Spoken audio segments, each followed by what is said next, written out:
Okay, so to finish the front neckline, you will need to press your bias on one side, make a little finished edge, and then you align it with this edge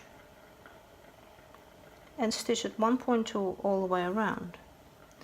After which, as usual, you fold it up, understitch, and fold in place where you then finish off. So here's the front neckline. The first stage is done. Now I'll have to press it up.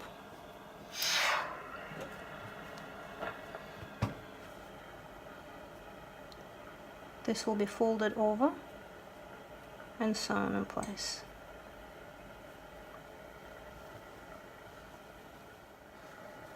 Now as you sew your neckline, you might end up with a little corner here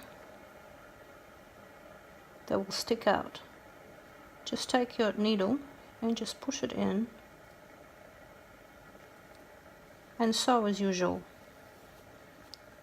It'll be nice and neat. As you're sewing this, make sure that you don't stitch over your zip, which is right here on another side. So come up close to the end of it, to the end of your bias, but perhaps don't go all the way to the end to make sure that you do not touch the zip. So you might stop maybe 5 millimeters off the edge.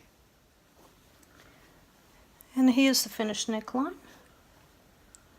The bias stitched,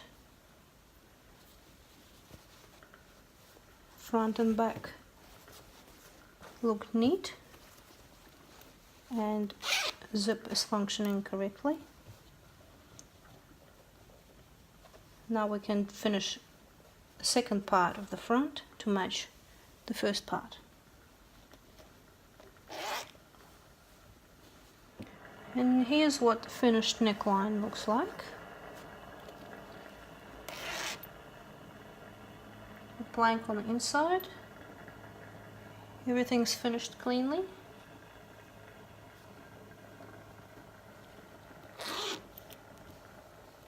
We're ready for the next step.